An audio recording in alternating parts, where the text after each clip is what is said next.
Low back pain and sciatica can cost you your job. Today, we're going to talk about how to make sure it does not cost you your job, does not end up in crippling disability, and allows you to actually get back to the active life that you deserve to be living. So here's what actually happens for most people in reality. Okay, this is how it ends up happening in real time, and how to not let back pain and sciatica take your job. Well, okay, you're coming along here, your activity levels are normal, they're, up here, you're a functional human being, and then something happens. There's an onset of pain. Now, that could be anything. That could be an injury, but I talk to a lot of people that don't even know why their back pain came on. They're like, I don't know, I didn't get injured, I didn't lift something heavy, I didn't fall, I didn't have anything happen, I don't know, it just happened. Well, regardless of why it happens, I've got plenty of other videos talking about why low back pain happens, even if you think you don't know why.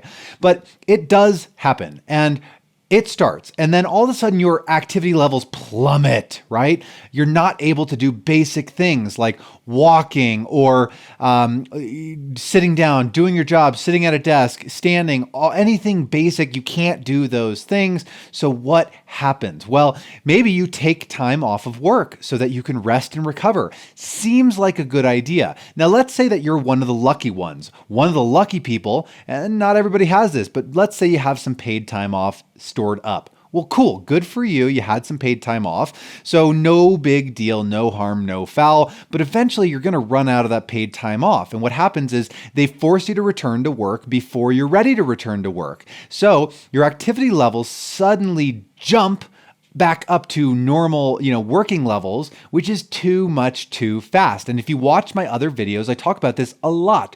The rule of twos. The reason you get injured is because you do too much too fast, right here, after doing too little for too long. Here, you took a break. That's why we don't like rest. We don't like to just rest for low back pain. We actually want to move. We want to move as much as you can tolerate and slowly ease our way back into normal activity. Well, you're forced to return to work too early. Boom, re-injury. You piss it off again. You have another flare-ups. So, this result, now this time you don't have the PTO, you don't have the paid time off. So you ran out, and you're burning cash, just trying to stay afloat, pay your bills, and you're missing out on the income that's coming in. Well, eventually that's going to get to you because that sucks not having money, right? It's really scary to not have your paychecks coming in. So you're forced to return to work, right? Because you need to make money. So you force yourself to go back to work. And again, too little for too long here when you took the time off. And then you go back to work too fast. And what happens? Again, re-injury. You take time off, and eventually you can only take so much time off from your job for low back pain before your boss lays you off. And you cannot keep a job going that way. And this is common. This happens all the time.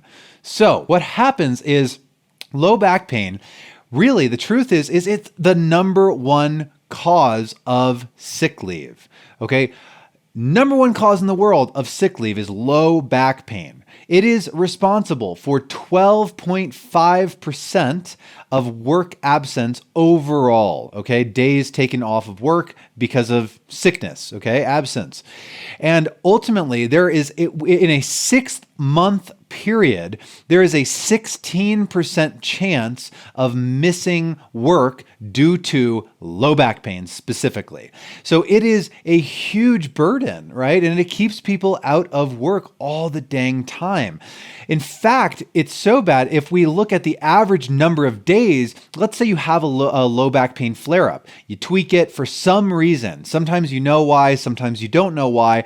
Well, if you do have to take time off of work for low back pain, the average number of days that you are going to miss for a flare-up of low back pain is 19 days. 19 days really is an entire month almost, right? Because 19 days is not, I'm talking about work days. I'm not talking about the weekend. So you're missing 19 actual work days, which is basically an entire month missed of income. It really, really is not a good place to be. And right, so if you add that up, like that's 2 paychecks. How many paychecks are you missing out on if you can't work. Right? This is why it's such a huge burden on the economy, on people's lives, on the healthcare system, on disability. It is absolutely the number one cause of disability in the world.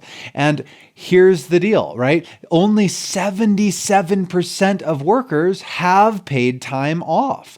And even if you are one of the lucky ones that has paid time off, well, the average number of paid time off days is about 8 days. So you basically get a week. Well, if we go back here, 19 days, well, okay, now you've got 11 days that you got to foot out of pocket for your low back pain and sciatica. This is why it's so disabling. And then if we zoom out, it gets worse, right? If we look at the entire year, in a year, you're likely, if you have low back pain as a major health problem, you are likely to miss 30 days of work.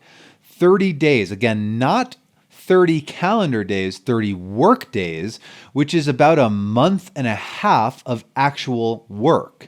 So if we add that up, right, let's say you had a $50,000 salary and you miss 6 weeks of work, that would be a loss of $6,250 in missed income, right? This is not a problem you want to have. This is why it's so important to get on top of it now. Get on top of it right now while you can, so it does not become a lifelong issue. And I can't tell you how many times I talk to people. I do free consultations for people for their low back pain and sciatica.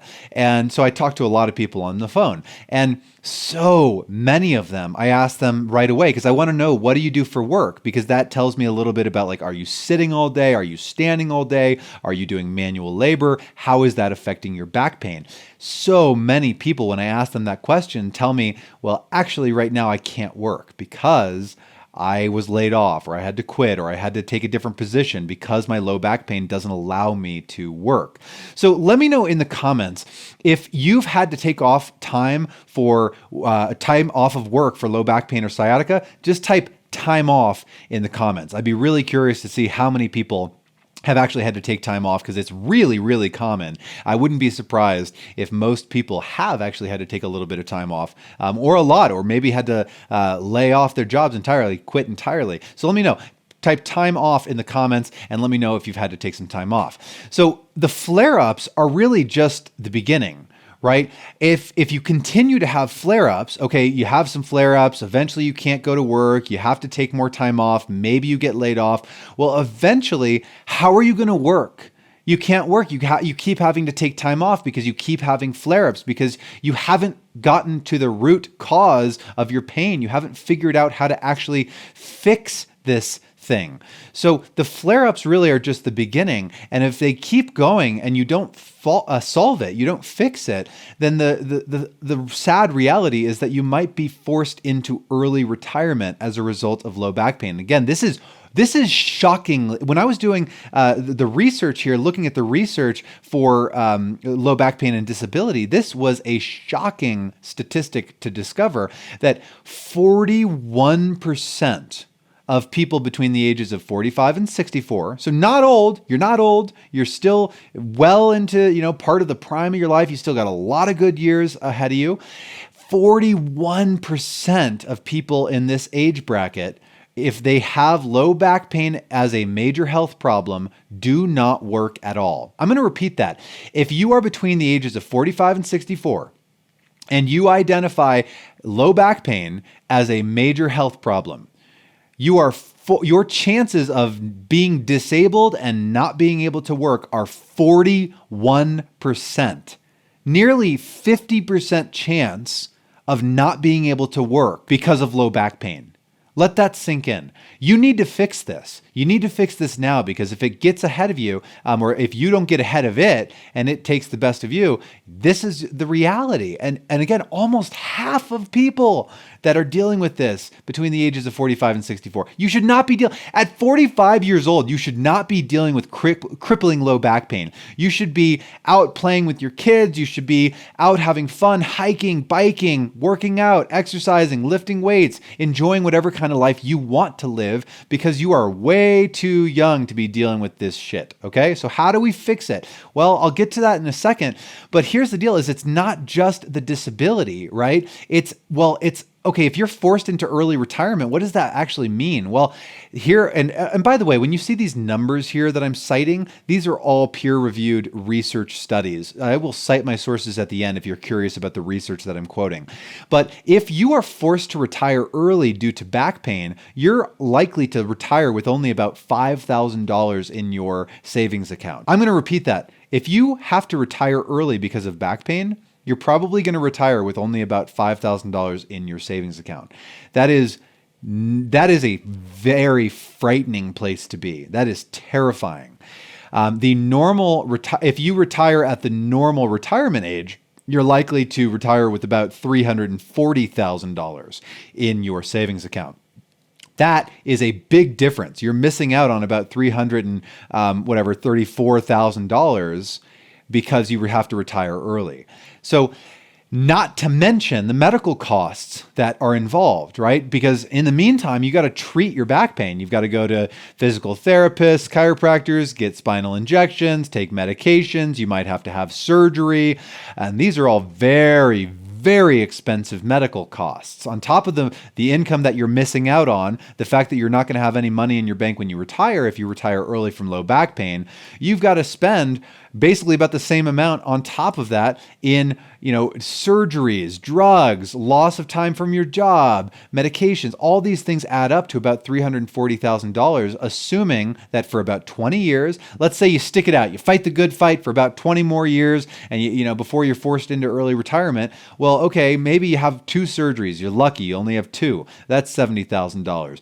You're given medications, even though that's not evidence-based. Most doctors are giving out opiates and pain relaxers and non-steroidal anti-inflammatories, which are not evidence-based, but they give them out anyway because it's a quick pain reliever and it wreaks havoc on your body. But that's the common prescription, and most people spend about $7,000 a year on medications for low back pain and sciatica, and that adds up over 20 years to about $130,000, not to mention the time that you take off of work. And let's say you scrape it by and you only have 1 flare-up a year and you're not taking time, you're not actually fired. Well, that adds up to about $140,000. So here we are, $340,000 in the hole because of low back pain. On top of then eventually, probably, if this is the life, if you're just spiraling out of control here and unable to work eventually, then you will be forced to retire early and you're missing out on another $340,000 that you could have saved up from working and having a normal work life, right?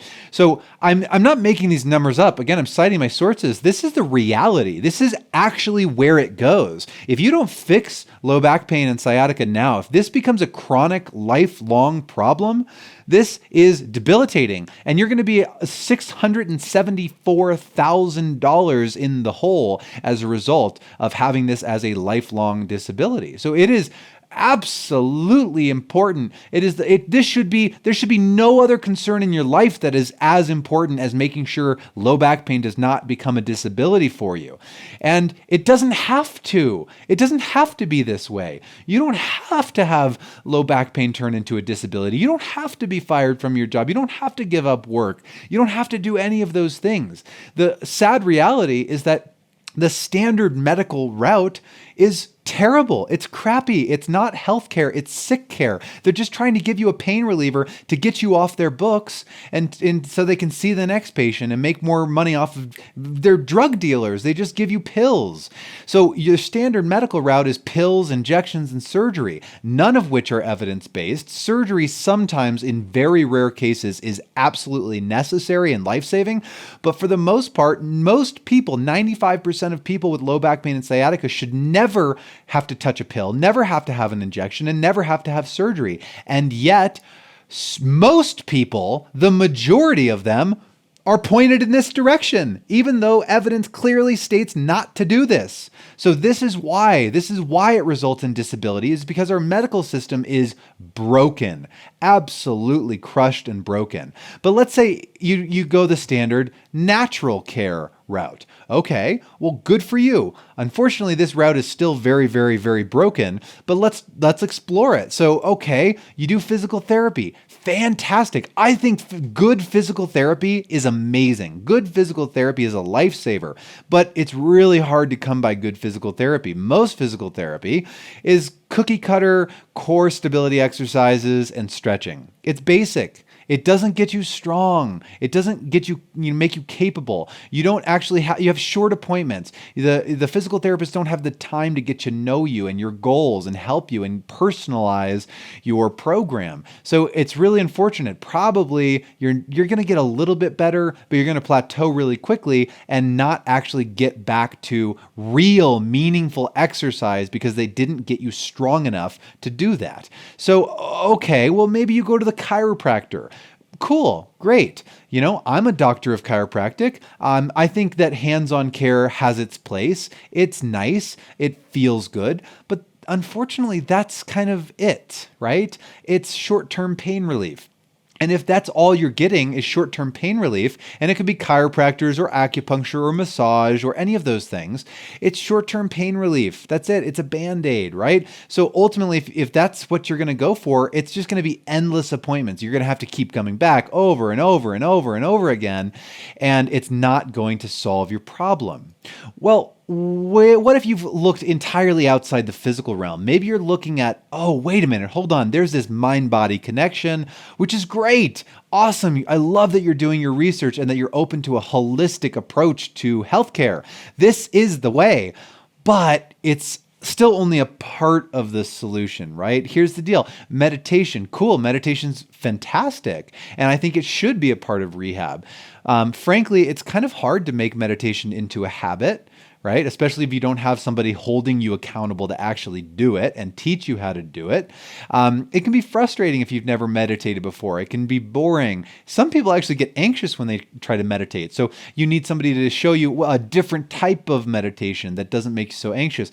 And ultimately, meditation does not address the physical side of low back pain and sciatica, because low back pain and sciatica is not just a mental thing. It's not just stress, although stress is a big part of it. It's not just stress. And even if it was just stress, stress has a physical impact on your actual body, and you need to address that as well. So even the standard natural care, look, you're going to go to a physical therapist and then a totally different person for your chiropractic or massage, and then you're a totally different person for meditation. It's not under one roof. It's not actually holistic. It's just a bunch of tunnel visioned therapists that they all think they have the magic bullet, the magic solution. But the truth is you need all of it all at the same time. You need a holistic solution, right? And there is a better way. There is a better way to do this. This is, to get back to the active life that you want to live. And maybe you've heard this before, but it's called Healthcare 3.0. And the way that I interpret this Healthcare 3.0, the next evolution in healthcare, is that healthcare is going to evolve to this place where it's not about treating, just giving you drugs and medication and surgery, right? It's not about getting you in and out as fast as possible. It's about giving you a personalized program with accountability and support, laying it out step by step and telling you exactly what to do and when to do it, and making sure that you actually do the things that are necessary in order to get better, right? Giving you the education and the empowerment, empowering you to take care of your own health, right? Through exercise, meditation, stress relief, sleep, etc., right? And giving you community. We know that social environment, it determines health almost more than anything else, right? Your socioeconomic status, all that kind of stuff. The people, places, things that you surround yourself with. So Healthcare 3.0 is about giving you accountability and support, education and empowerment,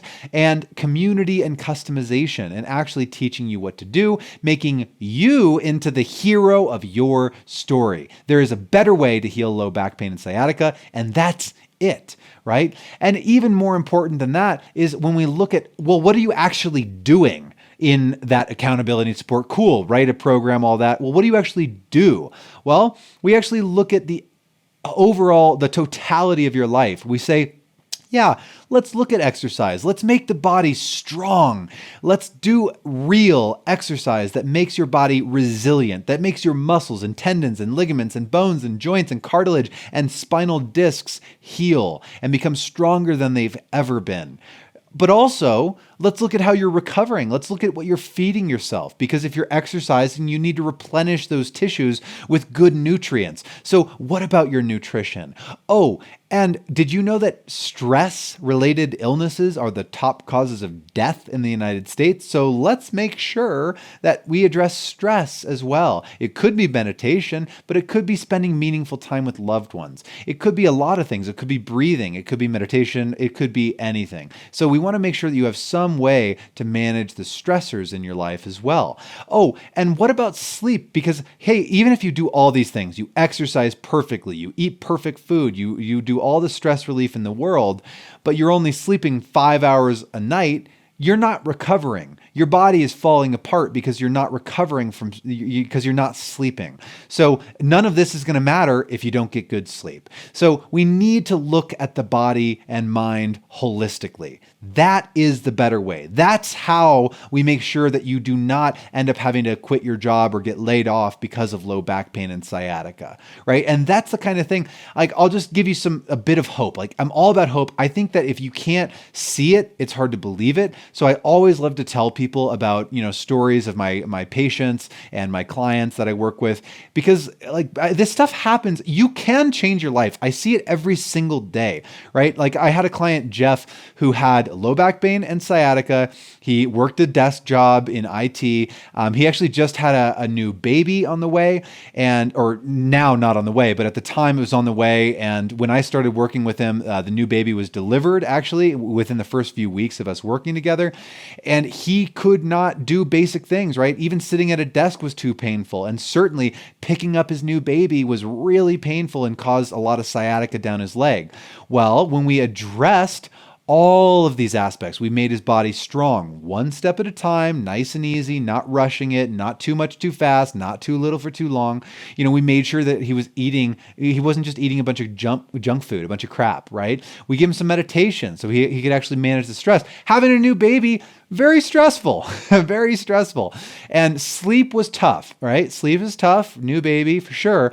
But we did a good enough job with the rest of the things that now he's lifting weights. We've got him in the gym. He's picking up heavy weights. He's feeling strong. He's feeling resilient and able to actually enjoy these really precious moments with his new child that he otherwise would have missed out on because of the low back pain and the sciatica that he was dealing with, right? And that kind of stuff is possible. I see it every single day, right? And by the way, if you haven't watched the masterclass already, I've got a whole masterclass on this. So watch that and you can learn exactly how Jeff did it and really get into the details of how to fix your back pain and sciatica so you don't have to suffer through that for the rest of your life.